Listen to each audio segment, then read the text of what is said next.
سیرت النبی صلی اللہ علیہ وآلہ وسلم کے تناظر میں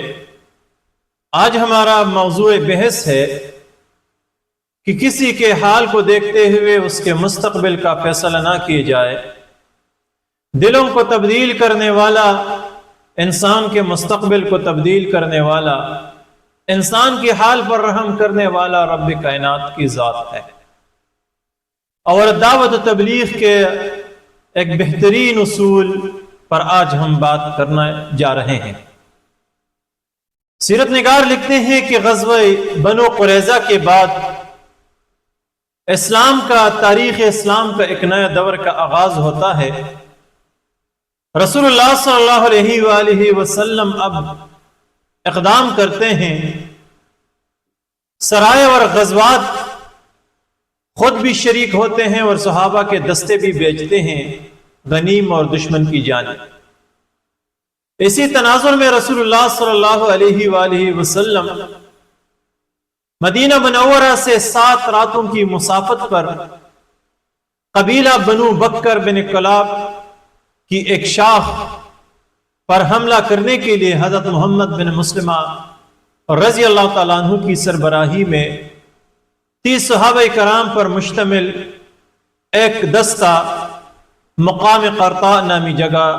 کی جانب روانہ فرمایا۔ وہاں پر دشمنان اسلام تھے،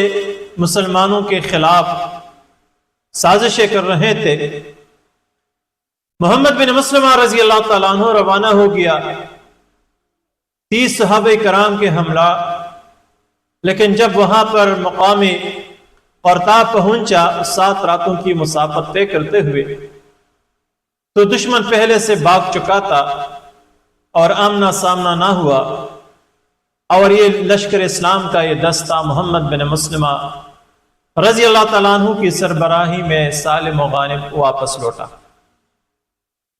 لیکن اس دستے کے ساتھ راستے میں یہ ہوا کہ ان کے ہاتھوں یمامہ کے بنو حنیفہ کے سردار ثمامہ بن آسال ہاتھ آ گیا، جو کہ بیس بدل کے مسلمہ کذاب کے حکم پر رسول اللہ صلی اللہ علیہ وسلم کو نعوذ باللہ شہید کرنا چاہتا تھا۔ راستے پر لشکر اسلام کے جاسوسوں نے اس کا پتہ لگایا اور محمد بن مسلمہ رضی اللہ تعالیٰ عنہ کے دستے نے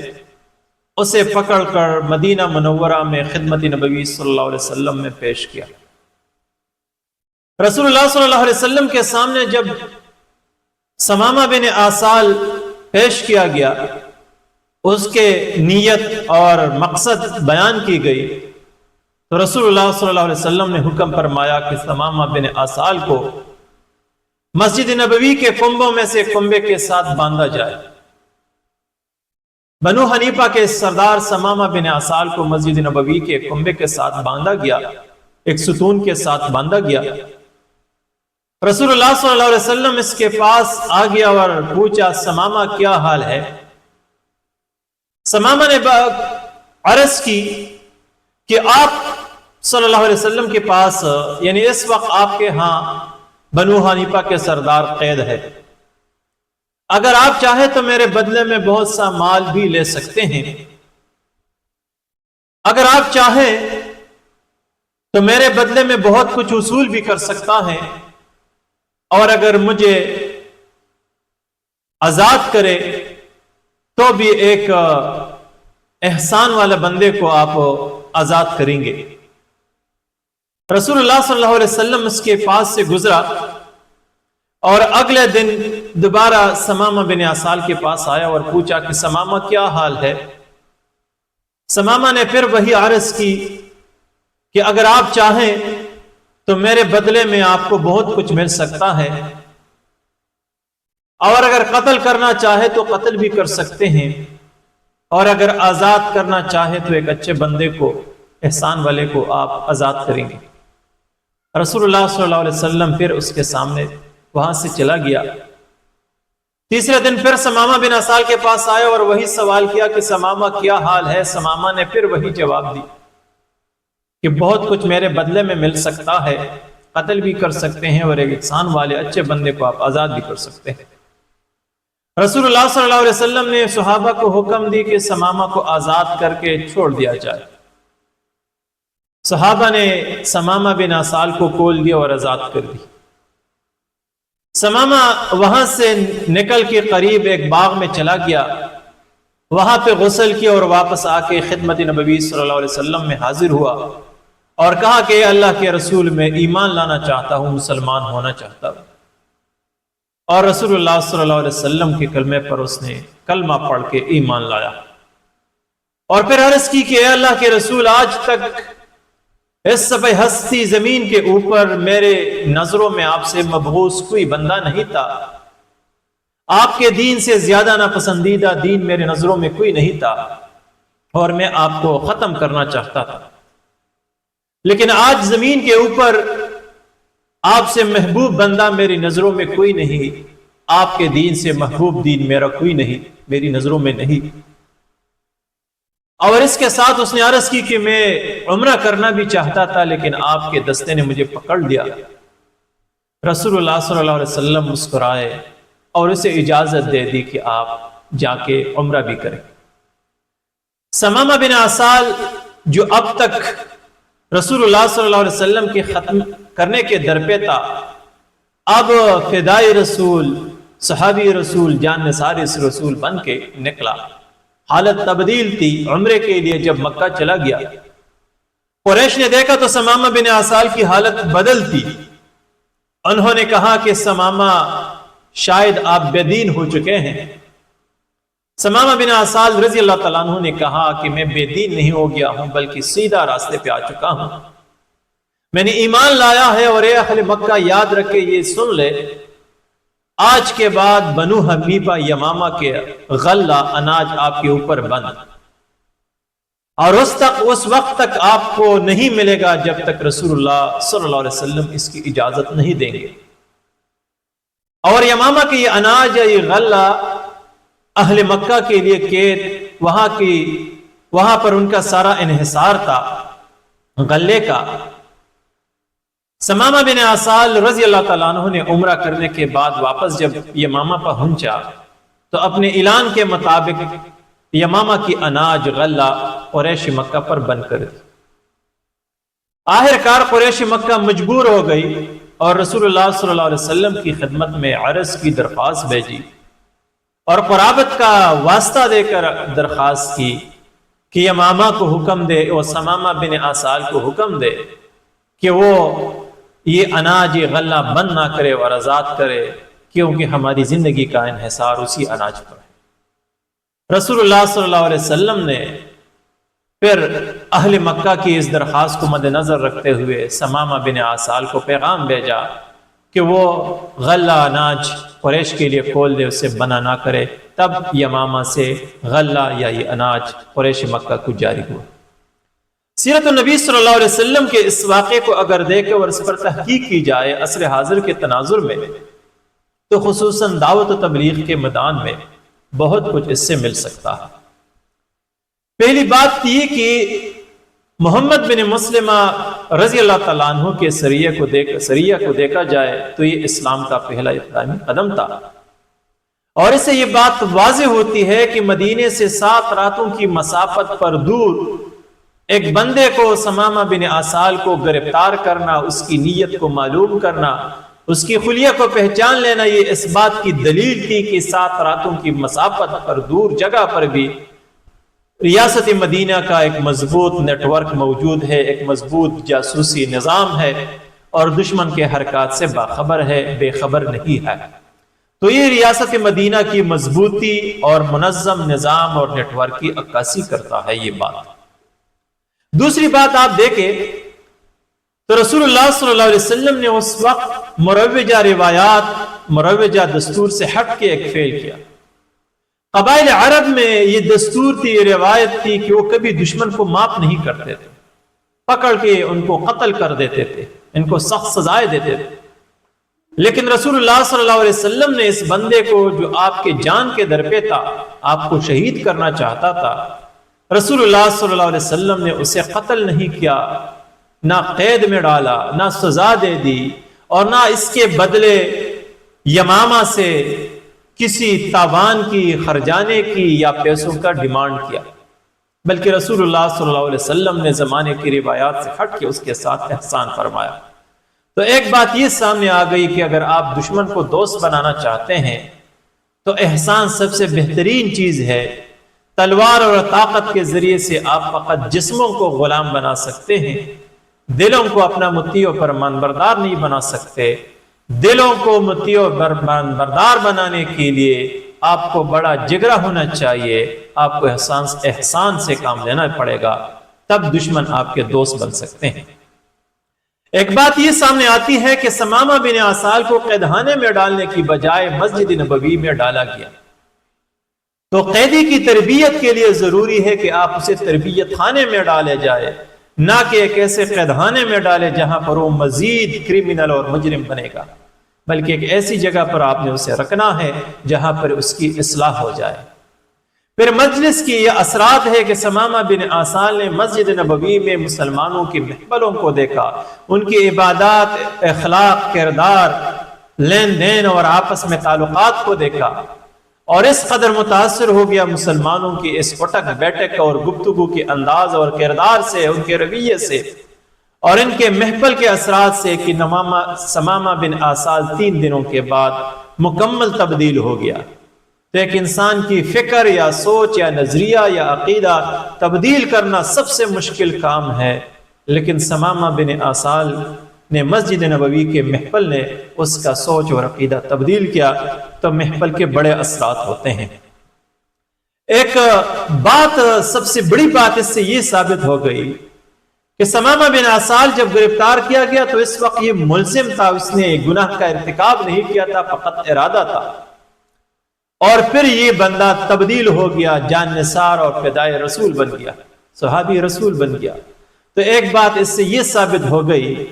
کہ ایک بندے کو جرم کی حالت میں دیکھتے ہوئے، جرم کا ارادہ، گناہ کا ارادہ کرتے ہوئے اگر آپ دیکھ لیں تو اس کی مستقبل کے حوالے سے اب بدگمانی نہ رکھے۔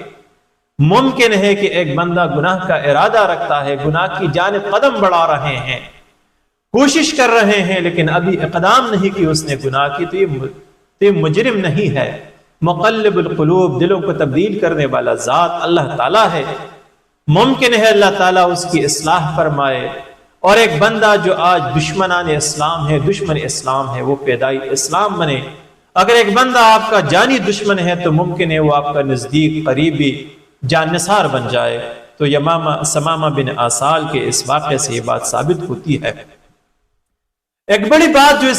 اس واقعے سے سامنے آ گئی وہ یہ تھی کہ رسول اللہ صلی اللہ علیہ وسلم نے ثمامہ بن عسال کی تبدیلی، دل کی تبدیلی، فکر اور سوچ اور عقیدے کی تبدیلی کے لیے اس کے سامنے بڑی لمبی چوڑی تقریر، واعظ و نصیحت نہیں کی، ان کو دین اسلام کے فضائل بیان نہیں کیے، بلکہ اپنے کردار، اپنی صحیح نیت، اپنی خلوص، اپنی محبت سے اسے دکھا دی اور اسے قائل کر دی اس کی دل تبدیل کرنے پر۔ آج اگر ہمارے مبلغین کے وعظوں میں، نصیحتوں میں، لمبے چوڑے تقاریر اور خطبوں میں اگر اثر نہیں ہے تو اس کی بڑی وجہ یہ ہے کہ ہمارے دل بغض، حسد، نفرت، کینہ، دشمنی سے بری پڑی ہے، انتشار، فکری انتشار کا شکار ہے، ہم تعصب ہے ہماری آنکھوں کے اوپر، فرقواریت کا بھوت سوار ہے ہمارے اوپر، ہمارے دلوں میں کے اندر وہ تڑپ نہیں ہے، وہ جذبہ نہیں ہے، وہ خلوص نہیں ہے، وہ محبت اور ایمانداری نہیں ہے، جس کی وجہ سے ہماری بات کسی کے دل میں اتر جائے۔ تو رسول اللہ صلی اللہ علیہ وسلم کی اس فعل سے یہ بات ثابت ہو گئی کہ کسی دشمن کو یا کسی گنہگار کی سوچ تبدیل کرنے کے لیے ضروری نہیں ہے کہ آپ ان کے سامنے لمبے چوڑے وعظ و نصیحت اور تقاریر کریں، بلکہ اگر جو بات دل سے نکلتی ہے، اثر رکھتی ہے، جو بات انسان کے دل سے نکل جائے محبت کے ساتھ، احترام کے ساتھ، ہمدردی کے ساتھ، خلوصی نیت کے ساتھ، تو وہی مخاطب کے دل میں اتر جاتی ہے، ایک گناہگار کے بندے کے دل میں اتر جاتی ہے اور اس کی زندگی تبدیل کر سکتی ہے۔ تو واعظ و نصیحت اور تبلیغ کے لیے ہمدردی، خلوص نیت، پاک دل، پاک نیت ضروری ہے۔ ایک چیز جو اس سے ثابت ہو گئی وہ یہ ہے کہ مکالمہ دشمن کے ساتھ بہترین انداز میں اور ان کے باتوں کو برداشت کرنا، اچھی بری باتوں کو برداشت کرنا اور ان کے ساتھ رحم دلی کے ساتھ، محبت کے ساتھ پیش آنا بھی دعوت و تبلیغ کے لیے ضروری ہے، اور دشمن کی دل اس کے ذریعے سے تبدیل ہو سکتی ہے اور آپ کامیاب ہو سکتے ہیں۔ کیونکہ برداشت اور مکالمہ اسی لیے ضروری ہے کہ ضروری نہیں کہ آپ کی واعظ و نصیحت یا تقریر کوئی سن کے تبدیل ہو جائے، بلکہ بعض لوگ وقت لیتے ہیں اس کی دل کی تبدیلی میں۔ جس طرح ایک لوہے کو زنگ لگ جائے تو بعض زنگ جلد صاف ہو سکتی ہے لیکن بعض وقت لیتا ہے، تو یہی چیز دلوں کی ہے کہ دلوں کو زنگ لگ جائے تو بعض دفعہ انسان کی اصلاح جلد ہوتی ہے اور بعض دفعہ وقت درکار ہوتی ہے۔ اس کے لیے محفل کی ضرورت ہے کہ انسان صحیح محفل میں بیٹھ جائے۔ ایک بڑی بات جو اس سے ثابت ہوتی ہے وہ یہی ہے کہ رسول اللہ صلی اللہ علیہ وآلہ وسلم نے ثمامہ بن عسال کو مسجد نبوی کے ستون سے باندھا، نہ سزا دے دی، نہ واعظ و نصیحت کی اور نہ کوئی اور کام کیا، بلکہ فقط سوال و جواب اور محفل میں بٹھا دی مسلمانوں کی۔ اس سے یہ بات ثابت ہوتی ہے کہ ایک مبلغ کے لیے، کیونکہ رسول اللہ صلی اللہ علیہ وسلم اس وقت ایک مبلغ بھی تھا، ایک قاضی کے لیے، کیونکہ رسول اللہ صلی اللہ علیہ وسلم اس وقت قاضی بھی تھا، آپ کے سامنے ایک ملزم پیش کیا گیا تھا، اور اس وقت رسول اللہ صلی اللہ علیہ وسلم ایک حاکم بھی تھا۔ تو ایک حاکم کے لیے، ایک قاضی کے لیے، ایک مبلغ کے لیے یہ بات ضروری ہے کہ وہ دور اندیش ہو، وہ کسی کا پیشانی پڑھ سکتا ہو، کسی کا دل پڑھ سکتا ہو، کسی کی باطن کو پڑھ سکتا ہو، کسی کے ہر قول اور ہر فعل کو گناہ اور جرم کی نیت سے نہ دیکھے، بلکہ ایک مجرم کی پیشانی کو پڑھ کے اس کے مستقبل کے حوالے سے فیصلہ کرے۔ تو بہت سے لوگ مجبوری کے عالم میں کوئی گناہ کرتے ہیں، ناسمجھی کے عالم میں کوئی گناہ کرتے ہیں، اور زندگی سے تنگ آنے کی صورت میں کوئی گناہ کرتے ہیں۔ اگر آپ کو ان چیزوں کا ادراک ہو اور کسی کی پیشانی اور دل اور باطن کا ادراک ہو جائے تو ایک قاضی کے لیے، حاکم کے لیے، مبلغ کے لیے اپنا مثبت کردار ادا کرنا بڑا آسان ہوتا ہے اور اس کے بڑے دور رس اثرات سامنے آتے ہیں۔ اسی طرح ثمامہ بن عسال کے اس فعل سے یہ بات ثابت ہو گئی سب سے بڑی کہ ثمامہ بن عسال جب جان نثار رسول بنا، فدائی رسول بنا، صحابی رسول بنا، تو اب دیکھتے ہیں وہ اپنے مقابلے کے میدان کا انتخاب کس طرح کرتے ہیں۔ ثمامہ بن عسال نہ تلوار اٹھاتے ہیں، نہ لشکر کفار قریش مکہ اور دشمنان اسلام کے خلاف بیانات شروع کرتے ہیں، بلکہ ثمامہ بن عسال کو اس بات کا ادراک ہوتی ہے کہ اگر وہ اپنا معاشی طاقت استعمال کرے تو قریش مکہ کو گٹنے ٹیکنے پر مجبور کرتے ہیں، اور جب اس نے یہی اپنا معاشی طاقت استعمال کی اور اپنے یمامہ کے غلہ کو اہل مکہ پر بند کر دی تو گھٹنے ٹیکنے پر مجبور ہو گئے۔ تو ایک مسلمان کے لیے اس بات کا ادراک ہونی چاہیے کہ اگر وہ انفرادی طور پر ہو یا کسی گروہ کی صورت میں ہو یا زندگی، سماج یا علاقے یا خطے میں یا معاشرے میں جس حیثیت سے بھی رہ رہا ہے، ان کو اس بات کا سب سے پہلے ادراک کرنا چاہیے کہ دین اسلام کے لیے وہ کس میدان میں اپنا کردار بہترین طریقے سے ادا کر سکتے ہیں۔ اگر وہ اسی میدان میں اپنا کردار ادا کرے، بعض کو اللہ تعالیٰ زبان کی طاقت دیتے ہیں، بعض کو قلم کی طاقت دیتے ہیں، بعض کو ہاتھ کی طاقت دیتے ہیں، بعض کو پیسے کی طاقت دیتے ہیں، اور بعض کو جسمانی محنت اور مشقت کی طاقت دیتے ہیں۔ اگر اسی کے مطابق انسان سے کام لی جائے یا اپنی صلاحیتوں کے مطابق انسان دین اسلام کے لیے کام کرے تو اس کے بہت مثبت اثرات اور ثمرات سامنے آ جاتے ہیں اور انسان کی صلاحیتیں مثبت میدان میں صرف ہوتی ہے۔ تو رب کائنات سے دعا ہے کہ ہمیں سیرت النبی صلی اللہ علیہ وسلم کو اسی تناظر میں اور اسی انداز میں پڑھنے، سننے، سمجھنے اور اس پر عمل کی توفیق عطا فرمائے۔ وآخر دعوانا ان الحمدللہ رب العالمین۔